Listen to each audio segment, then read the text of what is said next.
I've got an exclusive for you guys if you want it about the object in Alaska that was shot down. And I haven't spoken about this yet, I don't think, on any podcast. The object in Alaska that was shot down, I think we can all agree, was probably the strangest. It has the most mystique behind it. We were told that they could not make heads or tails of what that object was. They said they called off the search for that specific object. I was reached out to by several people who live in Deadhorse, Alaska, where this thing was shot down, who have told me. Listen to Somewhere in the Skies by Ryan Sprague for free. Visit audibletrial.com/UFO.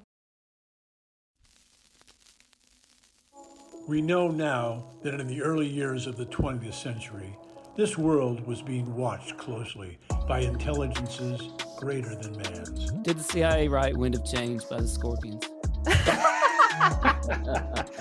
As humans busied themselves about the various concerns, they were scrutinized and studied. Dr. Loeb, what percentage chance do you give it that you have indeed uncovered extraterrestrial or non-human technology? With infinite complacence, people went about their affairs, yet across an immense ethereal gulf, intellects vast and unsympathetic drew their plans against us. Prior to your abduction, did you believe in UFOs or any sort of alien life form? All things unexplained. So some of that, I think, sir, we'll save for closed session.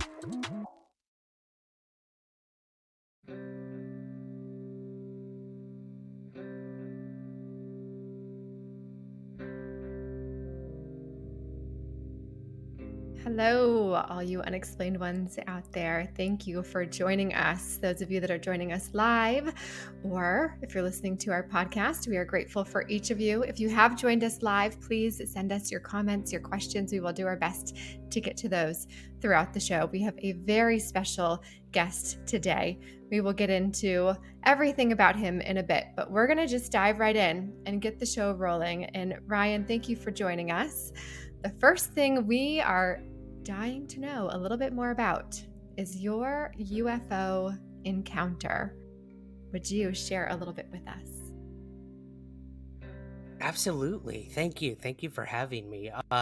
Yes, I have an origin story, like many who get, caught up in this whole UFO craze, as it were. I saw what I believe to have been a UFO back in 1995. This is in central New York, just north of Syracuse, New York. I was on a fishing trip with my parents, actually. Every summer we would go up to the St. Lawrence River, which was actually a river that bordered Canada, between New York State and Canada. And every summer we'd go to this same motel, the Fisherman's Wharf, and I would fish off a dock for hours and hours and hours. And there was one specific night, again back in 1995, where I was reeling my line in. I was done for the night. It was turning dark. And as I was reeling my line in, I thought I saw lights actually in the water, in the river. So I kind of get on my stomach, I look down in the water, and I realize it's actually a reflection. So I flip over on my back, I look up, and that's where my life changed. What I saw was a perfect triangle, I guess, formation, I should say, of lights in a perfect equilateral triangle. And it was just hovering there silently above my head. And I didn't know what to do. I just kind of laid there, stunned. I got up. I tried to yell for my dad to come out of our motel and come see this thing with me. And he actually did.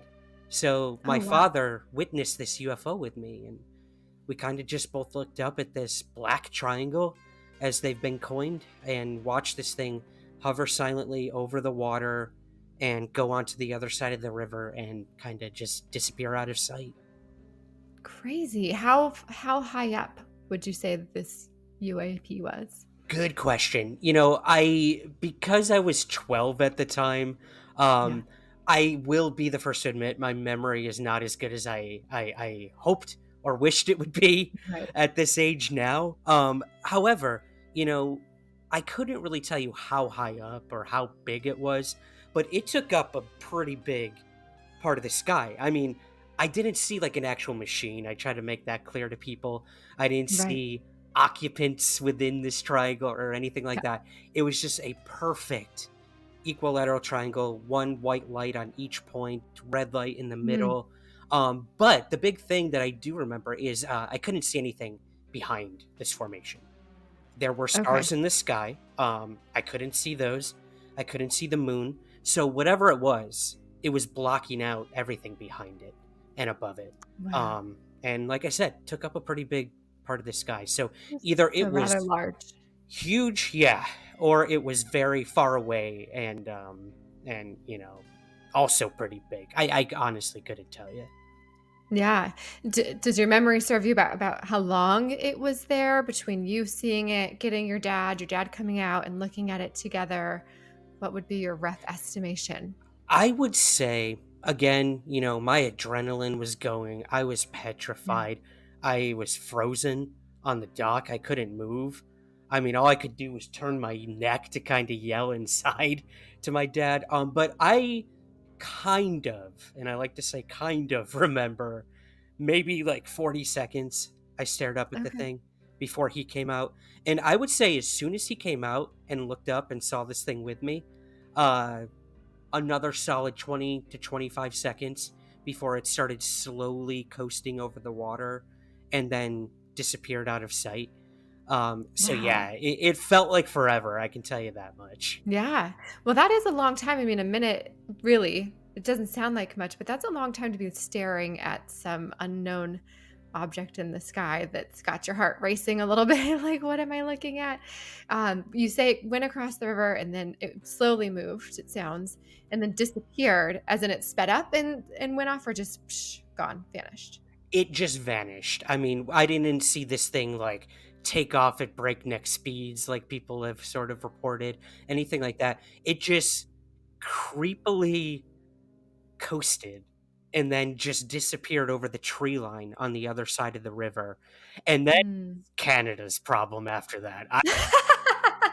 I don't know where it went, where it came from, but it left obviously a huge impression on me. I mean, I just Yes. really the only things I remember were how silent it was, how perfectly equilateral triangle shaped it was, and my father's face.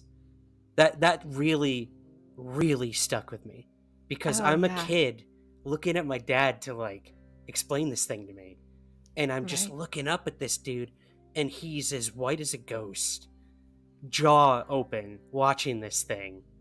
Mm. And that's when I knew whatever that thing was not normal. It wasn't a plane. It wasn't, a misidentification. This was something truly unexplainable. And yeah, it traumatized me. I had nightmares Yeah, about I it for bet. years and years after Did that. you? Yeah. Wow. Did your dad believe in UFOs before this incident?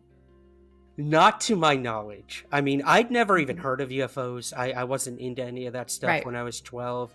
I was a baseball player. Like, all I had on my mind Mm. was my catcher's mitt and Green Day. Like, that was it back in 1995. Right. I was As any listening to them, 12-year-old yeah. should, right? Yeah. Yeah. I agree. I didn't think about UFOs when I was 12 either. Yeah, So, definitely not. And my father either. And, he didn't for the longest time after either until, everything sort of exploded in 2017, where like mm, UFOs kind of went mainstream. And that's when yeah. he and I sat down at a bar and we had some long talks about UFOs and what happened over the St. Lawrence River that night. Speaking of your dad, you said your dad, once it was gone, he kind of went back in the motel, started watching the Yankees again, right? And there was no tearing him away from the Yankees. Well, your whole experience reminds me of one of our military consultants. He had a very similar experience just down the road from where CJ and I live. And I wondered, Ryan, do you recall or have you since asked, did anybody notice the Yankees game or anything having technical difficulties while this thing was in the air? That's a good question. So it was a home game. So the Yankees were in New York at the time. And, we were about 5 hours, 6 hours north of New York City when this happened. So a good distance away. So I don't know if anyone, at the game saw anything or if there were any technical glitches during the broadcast of the game or anything. However, I do remember the next morning we went into the motel, front desk, and we asked the owner, who actually was the guy working that morning, hey, we saw something weird last night. Has anyone ever, reported anything strange in the skies? And he said, like a UFO? And my dad was kind of like, yeah, I guess so, like a UFO. He's like, a few times we've gotten that. A few times we've had that. So there clearly was a history of these things being seen in that area.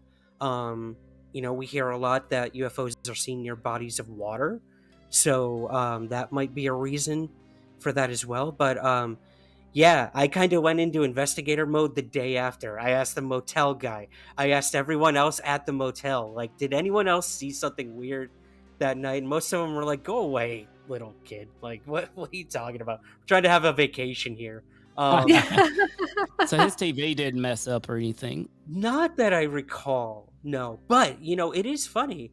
My dad kind of just shrugged it off. He saw it, he turned around, he went back in, and he continued watching the game. And I stood out there for God knows how long, just thinking about what just happened. And like I said, I didn't sleep that night. I didn't sleep for the night after that.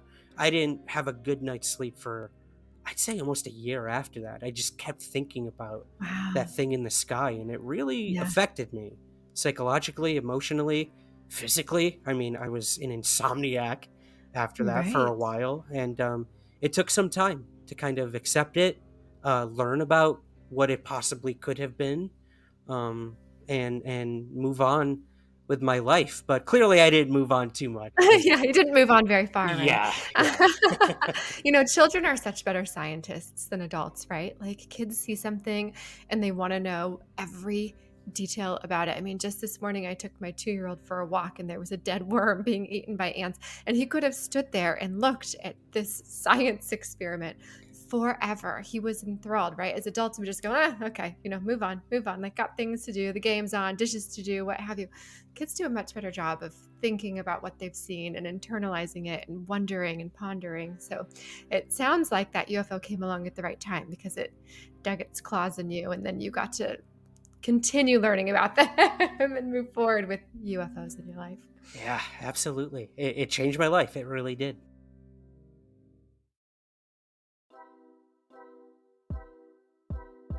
Yes. And now you are the person that people come to with their stories, and they tell you about all of their stories. And now here he is, ladies and gentlemen. It's Ryan Sprague on our show. Oh, gosh. We're so grateful to have you. I mean, truly. I'm sure many of you listening now already know who Ryan Sprague is, but if you don't, he has become a very successful podcaster, author. I'm sure you have found a lot of coincidences, a lot of things that line up with what you've experienced, stories that other people are sharing. Like you mentioned, the water. We hear so many people talk about the relationship between water and UFOs.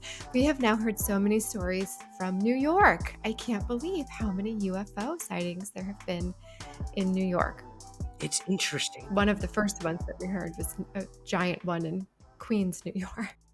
Okay, so I lived in Queens for about 12 years, and I had a Oh, couple yeah. weird things that I saw while living there for sure. Did you? And there's actually a couple stories in my new book that take place in New York City, because a lot of people don't think of New York City when they think about No, UFOs, because not at all. it's such a highly populated area. We've got two major airports, we've got light pollution. So it is Right. not the first place you think of. However, I mean, you look at something like the Hudson Valley UFO wave back in the late 80s, early 90s. I mean, probably one of the most famous UFO waves of all time, where huge triangular and boomerang shaped craft, just like what I saw around the same time, I'll bet given maybe 2 or 3 years after, same thing. So yes, there are many patterns that can be drawn from that. I still to this day don't know what it was I saw, but I have reached out to a lot of people in New York State specifically to be like, hey, did anyone else see what I saw back in the summer of 1995? And I've got a few people on my hook to bring it back to fishing. I've got a few people who Nice. think they may have seen what I saw. So yeah, it's been an interesting journey. Yeah. Okay, so talk about the leap from 12-year-old you to where you are now. How did we get from that to other careers you've had to now host of your show, Somewhere in the Skies? You've now written 2 books. You've been on tons of television shows. How did you get here from there? Yeah, it's as with anyone's life, it was a weird journey that took a lot of detours as it were. But like I said, after my initial UFO sighting, I kind of became obsessed at that point. I would go to the library and take out books on UFOs and the Loch Ness monster and Bigfoot and all that stuff, and really diving into it. And I started talking to my friends about it, and they just made fun of me. You know, I told them I saw a UFO. They laughed at me. They poked fun of me. So that's when the ridicule and stigma of this topic really hit me. Was about a year after my initial UFO sighting, and I didn't talk about it for a really long time. I was a baseball player, so I played baseball my whole life up until college. So that kind of took over for a while. Um, I got into theater in my late high school to early college years as well, so I caught the acting bug. I majored in college in theater and English writing arts, mostly playwriting. And the UFO thing kind of went on the back burner for a long time. It was just kind of something I did without anyone else really knowing, the researching, the interviewing. In fact, I interviewed my first UFO witness when I was 13, 1 year after my sighting. I interviewed a Vietnam veteran who had a crazy UFO sighting over the Pacific Ocean. And I wrote down his event, and he died a year or so after he told me that. And I was the What? first and last person he told about it.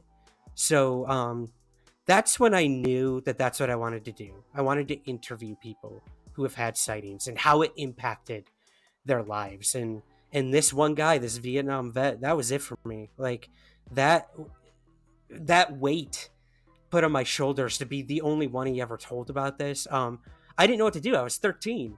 So like, where do I bring this report? I brought it to my English teacher in middle school.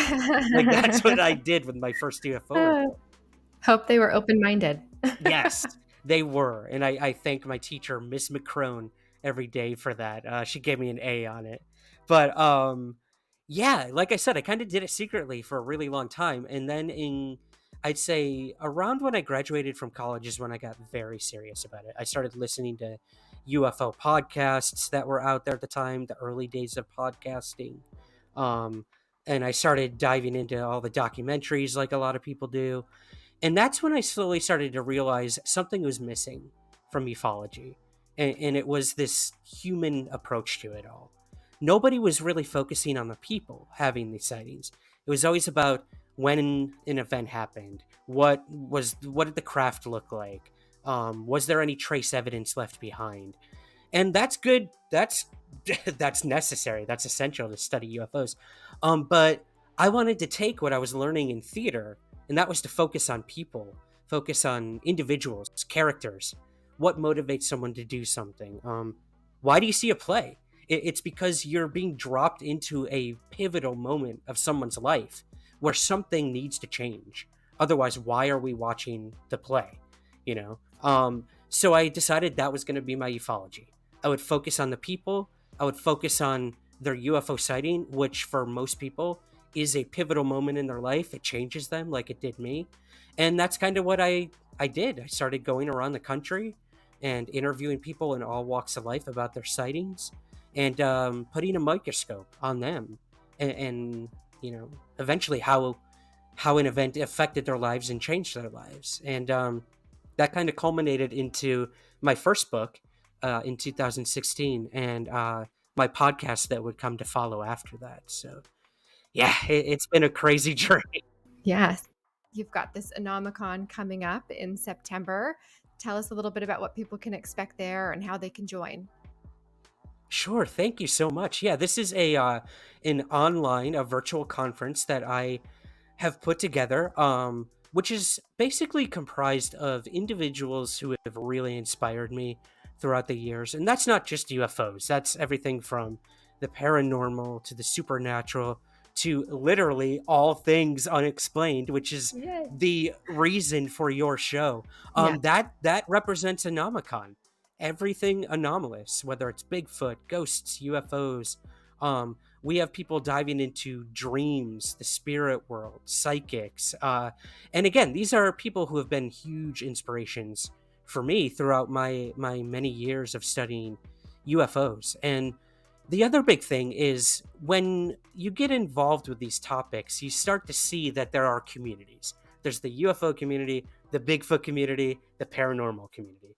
And they don't really talk much. They don't really converse, which is why I enjoy your show, because you dive into all those different things. And I wanted to do the same thing in a conference format, a virtual conference format. So, I'm going to have a ufologist talking about UFOs. And right after that, we're going into the spirit world. And then right after that, we're going to be talking Sasquatch. And then we're going to have some panel discussions about, could these things all somehow be connected? The further you zoom out, you start to realize, maybe they are in some way, shape, or form. So yeah, Anomicon is going to happen September 1st and 2nd. I've got over 36 speakers. It's going to be a marathon. We're going to have some special guests showing up besides the speakers. We're going to be doing giveaways of things as well. And it's completely free. It's going to be right here on YouTube. There's no paywall for something like this. I just want to talk to the people who have made me who I am today and who I think truly have unique things to bring to each community that they represent, and trying to build a bigger community of the anomalous. So yeah, that's Anomicon. Okay, so anomicon.com is where people can go to learn more. Yep. And then it will be on YouTube for anybody that wants to check it out. Will there be the ability to comment and ask questions? Yes. So most of our presentations are pre-recorded. However, this will be a live stream. Okay. So you can ask questions, you can comment. Our speakers will be in the live chat. So they'll know when their presentations are happening. And they, most of them at this point have agreed that, yeah, they'll be there for Q&As and whatnot throughout. And then we will be doing a couple actual live, panel discussions as well. So yeah, little bit of pre-recording, little bit of live stream. I have no idea what I'm doing, so it might be a disaster. That's not true. But that's Anomicon's inaugural event, and that's how you learn. How fun. Well, good for you to just put it together and make it happen, right? Like we all have these big dreams and you just got to do it. That's the only way is just to put it together. Well, fantastic. And if you are watching live, you can see here that we also have a copy of Somewhere in the Skies, Ryan Sprague's book. And we are super excited because we recently partnered with Audible to give our listeners a free trial. So if anybody would like to check that out, you can go to audibletrial.com/UFO. You can get a free trial, check out Somewhere in the Skies. Tim's got a hard copy of it. I know he has enjoyed so many of the stories that are in there. He was sharing some with me this morning about some stories that have happened in North Carolina, which is wild because that's where we are. And it's really crazy to hear all of the things happening. Synchronicity. Yes, Let me hello, tell you. synchronicity. Absolutely. That's right. Yes. So yeah, go ahead and run on over to audibletrial.com/UFO. Get yourself a free trial. You will not be disappointed. I'm currently listening to a book on Audible because I have no time to read. I am chasing children and hosting podcasts and working with nonprofits and trying to play volleyball and have a life. So I do dishes, I do laundry, and I listen to Audible. So you can do the same. I promise. You just stay focused on volleyball and podcasting. Yeah. Right. And I have to say, so now my top 2 books on Audible are 1, Somewhere in the Skies by Ryan Sprague, who we're honored to have with us today, and 2, Green Lights by Matthew McConaughey, because he reads it to you, so that's pretty awesome. but I got to put Ryan somewhere in the sky, slightly above Matthew McConaughey's Green Lights. Wow, that's I just like how you say Matthew McConaughey's name incorrectly. That's great. All Like, right, all you're the right, all only right. person on the planet that doesn't know how to say Matthew McConaughey's name. Hey, come on. That's also the first and last time I will ever be above Matthew McConaughey on any list. So thank you. Well, in addition to Somewhere in the Skies, which people can listen on Audible, they can get it for free right now at audibletrial.com/UFO. Ryan, your new book is out now, your brand new one, Stories from Somewhere in the Skies, and it's essentially a collection of witness accounts that you have put together for everybody. Yes. So, I've been doing the Somewhere in the Skies podcast for a little over 3 years now, and I run a series called Witness Accounts. And this is where you can call in as a listener and tell your UFO story. And, when I first started that series, I was like, oh, I don't know. I might get 1 or 2 stories. I don't know if I can make a whole episode out of this. And surprisingly, I got a handful. I put the episode together, and I'm telling you, the minute I put that episode out, I got 10 more stories submitted after that because people felt empowered finally to tell their own stories. And that's really all it takes, is to see that someone just like you, me, your local barista or law enforcement or teacher or barber are also having these crazy UFO incidents happen to them. So yeah, it was pretty inspirational. And now we're up to about 28 volumes of witness accounts over on the podcast. So, I mean, that's over hundreds of stories that have come to me. And it's so rewarding to be able to give people a place where they can tell their story and not be judged by it, not be questioned, just tell it in their own words. This is just you. I don't get involved in the episode. I don't ask questions. I'm not interviewing individuals. It's just you in your own time telling the story you see the way you see fit. And it's become the most popular series on my podcast.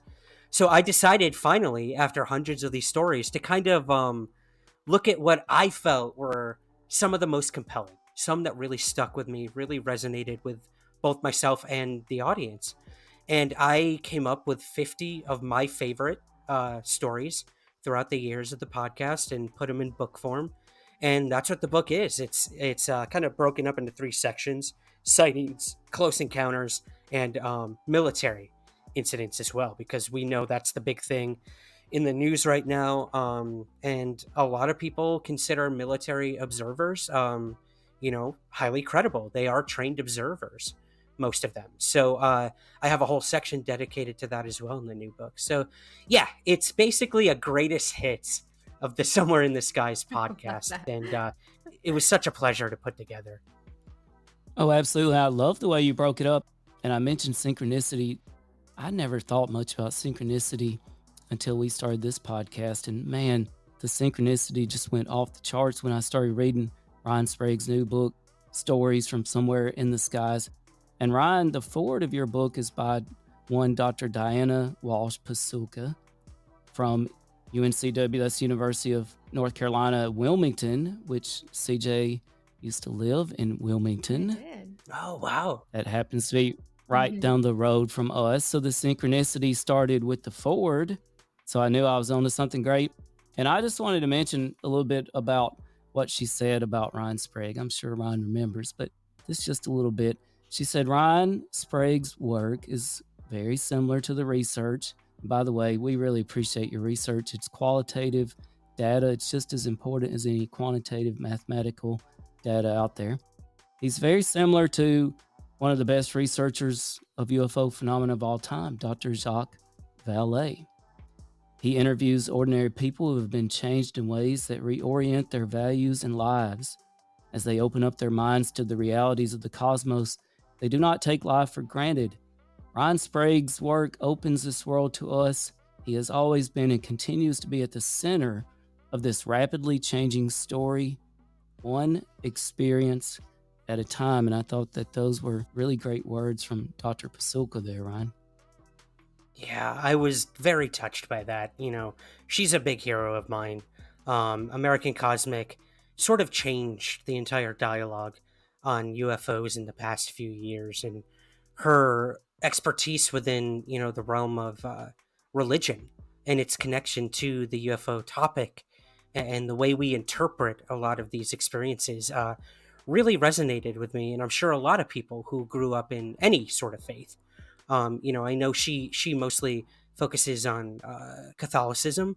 However, I mean, every major religion has some sort of connection or interpretation of things in our skies that cannot be explained.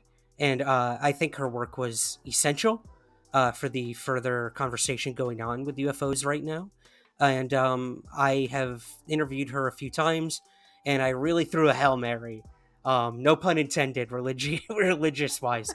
I threw that Hail Mary. I emailed her and said, "Hey, would you write the foreword to my new book? I don't care if it's a sentence long, please. I just want your name in there." And she was so like taken back and like flattered that I even asked. And I was like, "No, you like I'm the one who's flattered that you would even consider." So I'm clearly fanboying out right now over Diana Walsh Basilka. But those words she said are extremely humbling. I would never compare myself to Jacques Vallée. However, I do find a lot of correlations between his work and mine, and that's this sort of cultural aspect to a lot of this, and how different people interpret UFO encounters and what that might tell us, not just about the phenomenon, but ourselves as well. Mhm. So yeah, I was very humbled by those comparisons she made, and yeah, I can't wait for her new book to come out in November, I believe it is. So a little plug for Diana Walsh Basilka as well. Yeah. Well, that was the forward to Ryan Sprague's new book, Stories from Somewhere in the Skies. And the synchronicity continued because we're talking about basically a collection, like you said, of your 50 greatest hits. So I was kind of flipping around and I started. Now, I told CJ this already as I was reading your book, Ryan. The very first story I picked is from a girl who had a sighting off the Outer Banks of North Carolina, which my household crew is currently in the Outer Banks, North Carolina, in Duck. Now, Oh, this girl's wow. sighting was in Avon, which is right down the road, and CJ and I are both not far from the Outer Banks. Not only that, but this girl decided to start her own podcast too, the UFO Rabbit Hole podcast. I feel like I'm in the Yep. UFO rabbit hole every day. I know. Welcome to all of our lives. And so that was a great story. And I thought, wow, what are the odds of that? And then the second story I turned to, and I was reading on Kindle. You can pick up Ryan Sprague's newest book, and it's incredible, folks. Stories from Somewhere in the Skies. It's also on Kindle, and that's how I was reading it. And the very second story I clicked to, which is one of the things I love about Kindle, don't have to flip my pages over. Second story I turned to is from a meteorologist who had an encounter driving across Falls Lake north of Raleigh, North Carolina. Again, Yep. just down the road from CJ and myself. And of course, this meteorologist went on to start their own podcast, the PEEP podcast. Be careful when you Google that, folks. As I discovered, but it does stand for something involving the paranormal and folks in encounters with the paranormal. So I thought, wow, what synchronicity there. It just blew my mind. Ryan, do you have a particular favorite out of Stories from Somewhere in the Skies?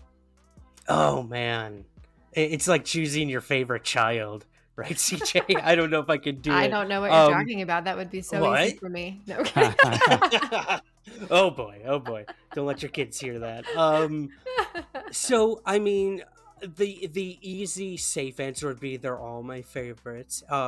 However, I do really like that one, the PEEP podcast one, out of North Carolina, because it involves the Foo Fighter phenomenon, which is kind of the origin of UFOs, the modern UFO era, I should say, where back during World War One, even World War Two, people were seeing strange lights in the sky, these orbs, as we've come to sort of coin them. And the U.S. thought they were the Japanese. The Japanese thought they were U.S. tech. Nobody knew whose these things were until every country was like, they're not ours. So that's kind of where the Foo Fighter phenomenon began, and the UFO problem, issue, topic really started to seep its way into American culture. So that story really, really stuck out to me, and I just always wanted to use Foo Fighters in one of my books in some way, shape, or form because they're one of my favorite bands. Um, but there is one story that really sticks out to me, and I'll make it brief. This happened in my new neck of the woods here in Scotland, actually, where I reside right now. And this happened in Fife, Scotland. And it was back in 1996. A gentleman named Tommy reached out to me and told me a story about when he was a kid. He was riding his bike home with a friend from school. And as they're riding their bikes down the road, they see kind of a I guess you could call it like an oil slick in the road, when kind of these potholes fill up with whatever gasoline, and you can kind of see it from a mile away or whatnot. So as they're getting closer to this quote unquote oil slick, they try to go around it, and they realize it's getting bigger. Whatever this oil slick is in the road, it's growing and getting bigger and bigger and bigger. So they stop on their bikes and they watch as this oil slick, which then eventually they called a black blob, it actually started to levitate off of the ground. So it went from just whatever this little gas-filled pothole was in the ground to floating in midair, growing bigger and bigger and bigger, and it started bubbling. It started boiling. Wow. So you've got what they coined as a bubbling black blob just hovering in midair. It starts moving around as if organic, and it starts ascending into the sky. And as they're watching this black blob, this electricity starts being seen all around it. And they could feel like the hair on their arms sticking up, almost like when you get, you touch a rug, or get like the static shock. And then they hear the most god awfully loud sound they ever heard come from this bubbling black blob, and then it just darts off into the sky and disappears out of sight. What? So that one really stuck out to me because this wasn't a flying saucer, this wasn't a black triangle, this wasn't even a Foo Fighter. This is a bubbling black blob that seemed to almost be biological in some way, had some sort of intelligence behind it, and went from being just in the road to levitating to darting off into the sky. It was unlike any UFO sighting I'd ever come across or have come across since. Yeah. Wow, that is wild. That reminds me of the old monster movie, The Blob, one of my favorites. Yeah. And Yes. all the people are in the theater, and it just keeps expanding, until it just bursts out of the theater, and everybody has to go running, for cover. Yep. That's just wild, Ryan. Wow. Yeah, that's just one of the crazy stories in there. Yeah, this isn't just like your typical... The stories I have aren't just flying saucers or anything like that. They truly are unique stories. They're the outliers of the UFO phenomenon, as I call them. That's awesome. Those sound really, really fun. And I'm sure that gentleman's life was changed forever too, right? Can you imagine what you would think about everything you knew after you saw something like that? I mean, your entire existence would shift. To sort of put a bow on that story, and I'm glad you brought up the human side of it, and I only wanted to bring this up because Tommy reached out to me, I'm not kidding you, a week ago, and he said, hey, guess what? I found someone who lived in my hometown who also saw the bubbling black blob. And again, like, these are lonely, isolating events in someone's life. They don't really have anyone to turn to or talk to. I mean, thank God he came to me and told the story. But he actually met up with this other person from his hometown, like last week. So good. And he had that closure. You three have the naming rights. You know that, right? I don't know what it's called, but maybe you have an idea, Ryan. Did they call it? What did they call it? It was the bubbling black blob of Fife. Of Fife. Of Fife, yeah. That's a festival right there. That's a festival right there. That's a movie. That's a conference. I've got it covered. I don't know how popular Fife is as a town. It's a Foo Fighters song, actually, now that you mention it. I know a lot of people that are sheriffs of their own fiefdom, but And I don't know if that has anything to do with the town of Five itself, but Good question. Yeah, I'll have Oh to look at the man. etymology on that one. Yeah, no kidding. Barney Five. Barney It came from Five. Barney Five, but Ooh, that's a good throwback. Yeah. Oh, so speaking of just the human experience that people are having with all of these interactions, encounters with UFOs, something that you've mentioned is that it's a very lonely, isolating experience. Even in your case, when you started telling your friends, people didn't believe you. They thought you were crazy or making it up. And we hear that same theme over and over again. In fact, what we typically hear is that people talk about it initially after it happens.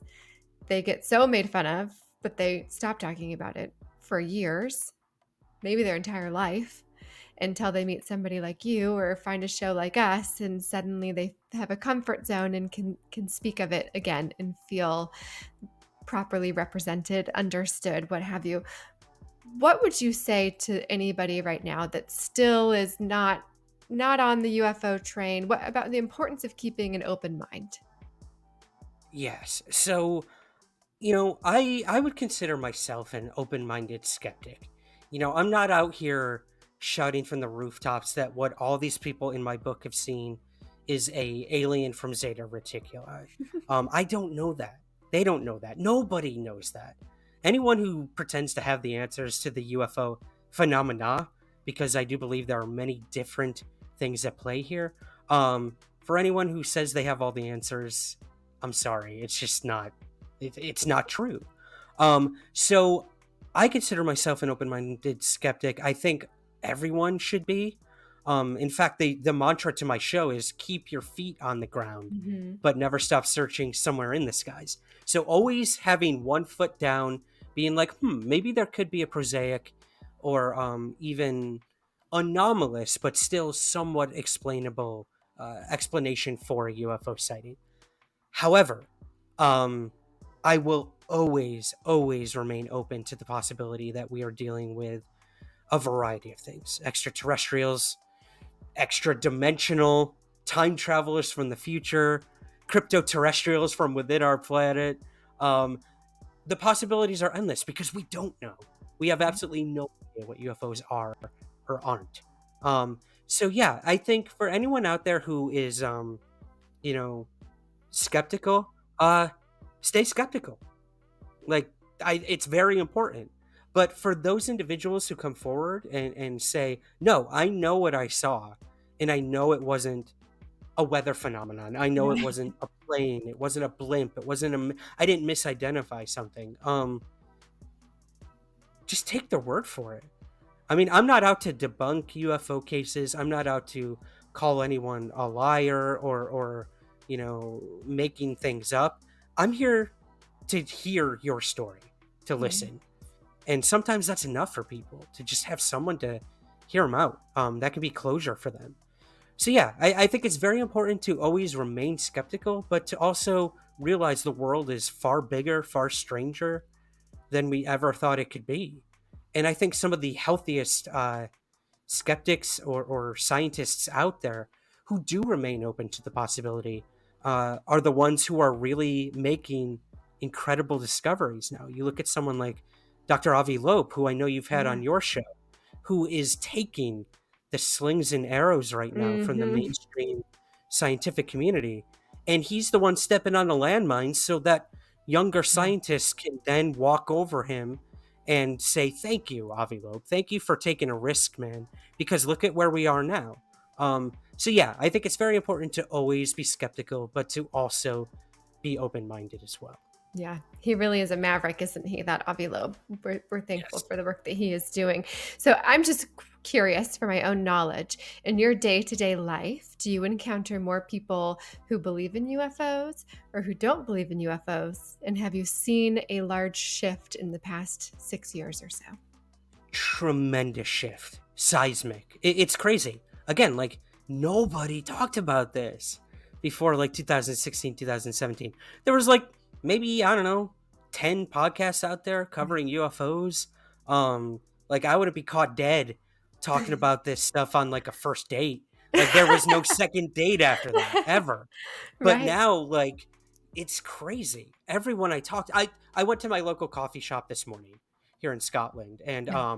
I had one of my own T-shirts on, which sounds a little vain, No, you have to. but my merch shop wanted. Yeah. I know, right? Got to do your own promotion. They were Absolutely. like, dude, start wearing your stuff out there, like get it out there. Yeah. And of course, my barista asked me like, "Oh, what's that?" And I'm like, "Oh, it's a podcast I host. It's about UFOs." And he was like, "Oh my god, really?"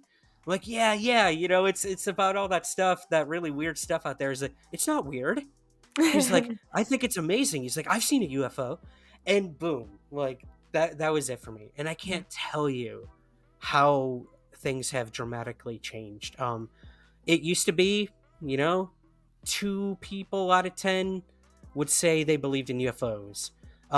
Now it's a healthy 8 to 9 out of Mhm. 10 say they believe something's out there.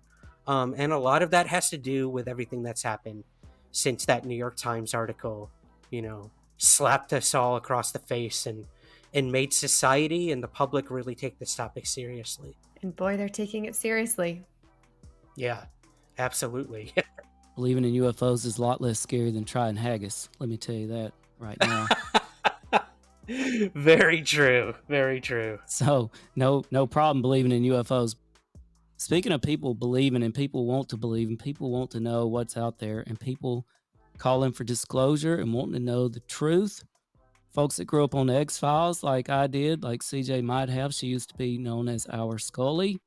CJ did. So, but I would be remiss if I didn't point out that today, Monday, July 24th, 2023, is potentially the beginning of what could be the most historic week in all of UFOlogy, as we are poised to have a UFO hearing on Wednesday, July 26th at 10 a.m. Eastern by the House Oversight Committee. This will be broadcast to folks around the world. And Ryan, for people not in the know, can you tell us what's up with the UFO hearing this week and what can people look forward to? Yeah, so this is really exciting. You know, we've gotten a few closed door sessions. We know that pilots who've seen UFOs, many of which we heard from in the New York Times article, have given closed door briefings to members of Congress, to members of the Armed Services Committee, to, you know, insert government acronym here. However, this will be one of the first congressional UFO hearings in a very long time. You know, we had one by the Armed Service Committee not too long ago, but this is different. This is a whole new ball game. This is going to be broadcast for the public. It is a bipartisan hearing that's taking place between Republican Congresspeople and Democrats. One of the first times in the past, gosh, how many years, where both sides of the aisle are coming together on an issue that means something to everybody, not just those in America, but the world overall. And they're going to be interviewing 2 former pilots who have had very dramatic UFO sightings, again, those of which we've heard through the New York Times and through various documentaries and news outlets. That's Ryan Graves and Commander David Fravor. Fravor is known as being part of the now famous Tic Tac UFO event. Ryan Graves was part of the Go Fast incident on the East Coast. And then we have David Grush, who's also going to be speaking, who is this whistleblower that came forward quite recently in the Debrief, news media outlet that I have the amazing honor and pleasure to work with as well. And he had some stunning revelations that he brought forward as a former military person, as a former intelligence person as well. He claims that the United States has in its possession craft of unknown origin, and that there are programs within special access programs within the Department of Defense, within, again, insert military apparatus here, who recover UFOs, crashed UFOs. So think Roswell, think things like that. And that we have reverse engineered the technology, a la what Bob Lazar has been saying for many, many years. Very big claims. However, this guy is sworn under oath all of these things, which is incredible. So the fact that next week we're going to be having a hearing involving these three individuals and rumors of possibly more, we don't know that yet. It is historic. I can't wait to watch it. I can't wait to see what the aftermath will be from this. And I can tell you right now, this is probably just the beginning. This is going to open the doors for more Congress people to get involved, for more whistleblowers to come forward and tell their stories with their involvement in such programs as UFO crash retrievals. And I can't wait. Again, this is just another step in this overall disclosure that everyone's been hoping and praying for decades and decades now. So, yeah, I'm excited. Ryan, do you have any bold predictions for the UFO hearing on Wednesday? It's like the Super Bowl. The Super Bowl Super Bowl? of ufology. Can we put money on it? Is anybody taking bets? I've got the Detroit Lions by 20 at halftime. Oh, that's is bold. Not as bold as the Chargers. True. Which CJ is a supporter of it. Heartbroken every year. I know. Trust me. I know as a New York Mets fan, I know how to have a heart broken.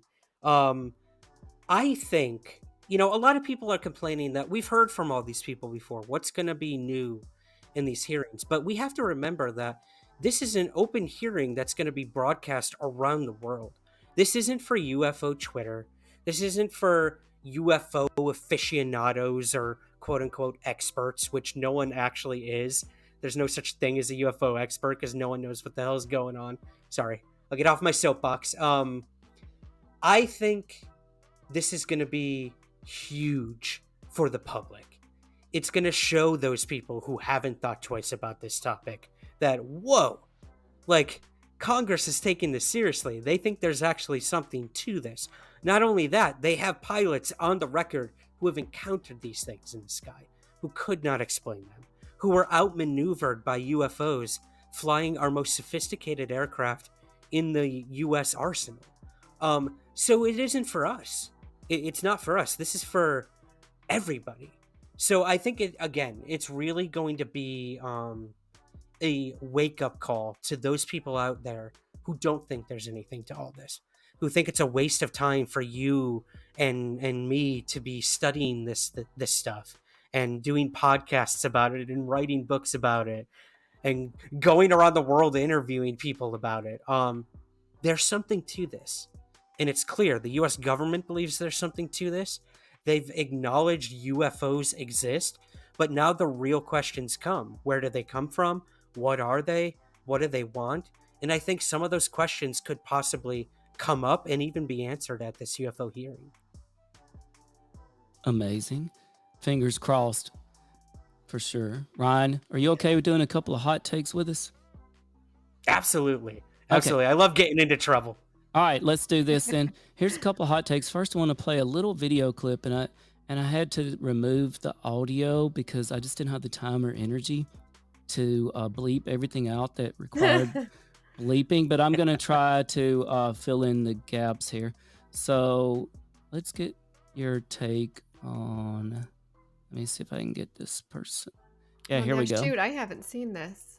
This is what's become known as crazy airplane reptilian lady. And so right now she's saying, that back there is not for real. They are not for real. He's a reptile. He's Let's a reptilian. not do the female voice. Beep, beep, beep. All right, hot take on crazy reptilian. Wait, so she's pointing at a human saying it's a reptile. It's not a human. Yeah, let me see if I could play that again. Here we go. I'm telling you, I'm getting the off, and there's a reason why I'm getting the off, and everyone can either believe it or they cannot believe it. I don't give two but I am telling you right now, that back there is not real. And you can sit on this plane and you can die with them or not. I'm not going to. Bye. I think the plane was still on the ground at this time, and she just loses it. Yeah. And she's pointing to somebody back there that supposedly she was sitting by, and she's basically saying they're not real, and she might have insinuated that they were a reptilian. What do you think, Ryan? Reptilian or drugs? Okay. Those are my two choices. So I'm gonna go with, I think this woman was on something. I'm not gonna lie. Like, from what I've heard and from people who claim to have been on the actual flight when this happened, it was clear that there was something not right about this woman. Mm.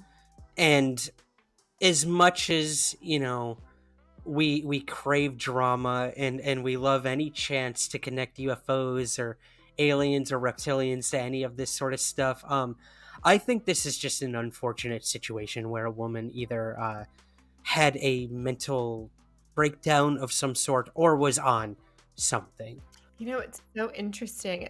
Having not heard it, I couldn't hear anything. So just to have watched it and not have seen it before, she's really well dressed. She's got her hair done. She's got earrings in. You don't look at her and think like, okay, that person's lost their marbles a little bit. Like, it takes a lot for me to put some makeup on and throw earrings in. I'm going to be honest. And she's got all that going on, like a crop top and a cute handbag. Like, the woman looks normal. So it's interesting to hear that she was screaming that somebody's a reptile. Yeah, I don't know. Yeah, and I know when I'm on a plane, I tend to try to dissolve into the background, like I don't try to stand out. Like, this lady just doesn't give a rip. Yeah, she did not. I mean, from what I heard, they had to ground the flight. They had to kick her off. She tried to get back on the flight at one point, apparently, which is, again, I think there's something, unfortunately, very troubling about this individual. I feel for her.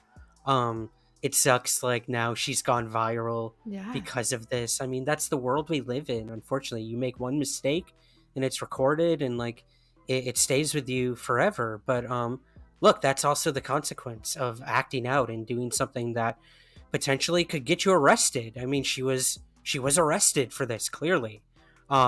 So whether or not it was a reptilian, I just feel bad for this woman. I don't know if we'll ever truly know what happened, but yeah, that's my... Yeah, I think there were no cell phones around from 74 to 98. I'll just say that.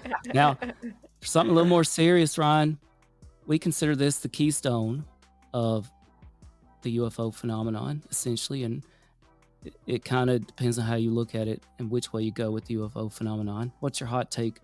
And by the way, I think you were here recently, maybe at their annual event. What's your hot take on the Roswell incident, 1947? Yes, yeah. I took part in their event recently, the Roswell incident, their virtual event, actually. I wasn't able to make it over to Roswell myself, but I have been to Roswell several times now, actually. I got my, for any of your viewers, I got my first ever tattoo in Roswell, New Mexico, in a shack in the middle of the desert. It's a question mark for your listeners. Look at that. That's amazing. Yeah. It was my permanent souvenir. Yes. Yep. Who says we don't break any news on here? Exactly. Roswell, like you said, is a keystone for any UFO researcher. It was the first book I ever read on UFOs. It was Crash at Corona by Stanton Friedman, and I believe it was Don Berliner who also co-wrote that. And look, something happened. Something crashed in the desert. Something that the United States, they weren't even the Air Force at the time. They were still the Army Air Force, I believe. Air Corps. Forgive me, I don't know my military history that well, but they covered it up immediately. They came out with the headline, we captured a flying disc. Next day, they retract this headline and say it was nothing but a weather balloon.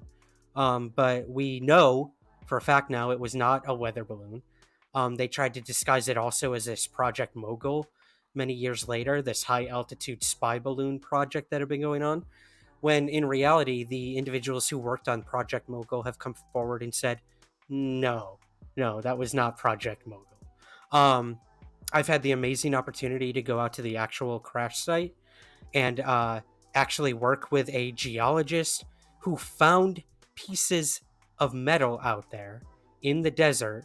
We had them analyzed at an aerospace lab in California, and these materials came back highly anomalous. And this guy believes that these could possibly have been from whatever crashed in 1947. So, I mean, you got to remember, like, yes, they retrieved what was out there, but there's no way they picked up every single shard of wreckage out there.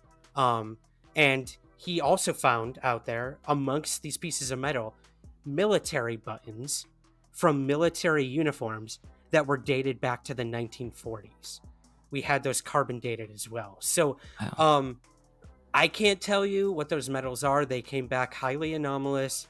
We're still doing further testing on those right now. But look, being out there, being at the actual site where this happened, I have no doubt that whatever crashed out there was either highly, highly advanced technology that some country here on Earth has, and the US didn't want us to know about it, or it came from another planet. And I change my mind every single day, but there's no denying that Roswell has become a part of our popular culture, and it is what we kind of hinge all of ufology on. So I hope someday we find out the answer of what it was or wasn't. But chances are we won't. Everyone who is directly involved is gone now, unfortunately. But yeah, I love Roswell. It has a special place in my heart. And like I said, I got a permanent souvenir from there. So As an astrophysicist told us one time, also the home of superpowered teenagers with love problems, apparently. exactly. Love the 90s. Love me some Roswell. And listener Repostes BK Music says high altitude swamp gas balloon. Yes. And interestingly, they blamed it on weather balloons back then in 2023 when we shoot down something over Alaska or Lake Huron or something else over Super Bowl weekend. They call it a weather balloon too. So go figure all these years later, right?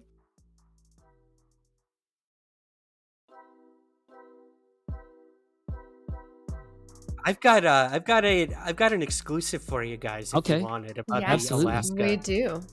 Okay. And I haven't spoken about this yet, I don't think, on any podcast, but the object in Alaska that was shot down, I think we can all agree was probably the strangest. It has the most mystique behind it. We were told that they could not make heads or tails of what that object was. They said they called off the search for that specific object. I was reached out to by several people who live in Deadhorse, Alaska, where this thing was shot down, who have told me it was recovered. We saw the recovery. Wow. We saw them doing it. We saw them take it out of there, and we have proof. So make of that what you will, but I can say that within the next few months, I'm actually going to be traveling to Deadhorse, Alaska, and I'm going to be interviewing these people. And we're going to go look for that thing. If there is something still out there, we're going to try to find it, me and a few other of my investigative partners. And we're going to try to make sense of whatever it was that was shot down in Alaska, because I'm convinced that it wasn't a balloon like the other objects were. It just simply does not make sense to me, nor to the pilots who originally identified it, Right. who we also have gotten in touch with. Yeah, all I'll say is stay tuned on that. Yes, we will. That's exciting. Amazing. I tell you what, CJ and I put a lot of research into that Alaska UFO shoot down event. We had the designer of the Pico balloon on with us on the show. Now, Oh, interesting. we are not going to tell you most of the time that we know what's happening, but we will tell you the probabilities. And there is essentially 0% probability that that was a Pico balloon. Yeah. Yep. There is no way it would be molecules. It is illogical. It makes no sense. We had the man on that basically designed that balloon. By the way, anybody in the world could have tracked that on their home computers on the internet. That balloon had already circumnavigated the globe multiple times. They are not a threat to any aircraft. They used the analogy with us, and this was great, that it would be like pretending you throw a cork in the ocean, and that cork might hit a ship, which, by the way, it probably won't. If it did, it would damage the ship. No, that's not going to happen. The same thing is true for their Pico balloon, which had a transmitter about the size of a postage stamp. Nor would NORAD scramble fighter jets to blast down a kid's Pico balloon. Not buying it. We're not buying it. We hope you find something out there. Thank you. I wish we could go with you. Hey, I've you always might wanted to go to Alaska. I was gonna say you might regret saying that. I might pull you along because I'm a little scared. I'm not gonna lie. I'm not gonna lie, going up there. It's so remote, and Is it wouldn't surprise me if it was hard to find something out there. But look, when you have people who live there, residents telling you, the news is lying, the president of the United States is lying, that thing was recovered, and also there's stuff still out there. We've spoken to people who've said there's stuff still out there. I'm gonna go see if there's any truth to that. Hey, if I'm being played and like, you know, this is all some big like hoax, at least let's go out there and look. That's what I Yeah. say. I don't believe the story that it was a balloon, and clearly by the work you guys did, you don't think that either. So let's figure out what it was, one way or another. That sounds like an invite to Alaska. Let's do this. I paid no attention to the Super Bowl. I mean, think about it. We shot down 3 UFOs over Super Bowl weekend. Crazy. So far as I know, it was the first time in history that our fighter jets have been scrambled and shot down anything over American or Canadian airspace. Yeah, that we know of. Unprecedented. They're Yeah. literally Right. still UFOs. Crazy. Wow. Thank you for sharing that with us, Ryan. Of course. I digress. I think CJ has some final thoughts. Yes. Well, so Ryan, tell us where our listeners can go to get more of you. Where can they find more Ryan Sprague? Oh, sure. Thank you. Well, I am on the current season of Ancient Aliens. For any of you Giorgio Tsoukalos fans out there of the History Channel, I'm not saying it's aliens, Ryan, you can find me on there. I'm not saying it's aliens. but that Alaska thing is aliens. You can catch me on there. I don't know why it's called Ancient Aliens anymore. It should just be Aliens because we're talking about the Alaska shoot-downs now. That's where we're up to, 2023 on Ancient Aliens. So yeah, you can catch me on there. I will be on the upcoming season of Mysteries Decoded on the CW network, which is a really cool investigative show that I'm a part of from time to time. Whenever they need to investigate UFOs, I'm the guy they call. So yeah, you can find new episodes of that coming this, I believe this fall on the CW network. But other than that, I do the Somewhere in the Skies podcast every Monday. You can find it anywhere you get your show. And then, yeah, I've got a Nomicon coming up September 1st and 2nd. So I hope people will subscribe to my YouTube channel and you can watch that for free. And yeah, everything I do can be found at somewhereintheskies.com. Awesome. Great. So go check it out. Make sure you guys subscribe to his channel and his podcast and subscribe to ours. Once again, we're super excited to be able to offer an Audible trial to our listeners. So for those of you that are looking to get a book or a podcast that you can listen to, go to audibletrial.com/UFO. I promise you, if you're a very busy person like me, you won't regret it. I feel like it's the only way I get to continue to educate myself is by turning on a podcast or an Audible book in my car and learning a little bit more. Otherwise, it's just diapers and dishes for me. So I'm thankful to Audible for keeping me educated. If you want more All Things Unexplained, you can head to our Linktree account. That's linktree.com/ATU podcast. Be sure to get yourself some All Things Unexplained swag while you're there, and make sure you like and comment and follow and do all those things for us. And you can find us on Venmo. What is that one, Tim? Bigfoot UFO on Venmo? I believe that's right. And just like I saw somebody on Twitter, better known as X, in the next few seconds, said, you know, even podcasters pushing for disclosure still have to pay their bills. So Yes, true. This mama needs coffee. All the coffee. That's what we need. All right. Well, that is it for our show. We are so thankful to Ryan Sprague for joining us to share some stories and some insight into the UFO world. Be sure to follow him there. For everybody that's listening, we hope that you stay happy, stay strange, and listen to All Things Unexplained.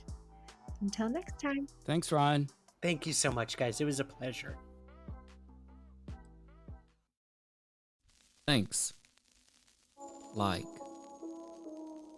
share, follow, comment, subscribe, support. What's your hot take on Travis Taylor?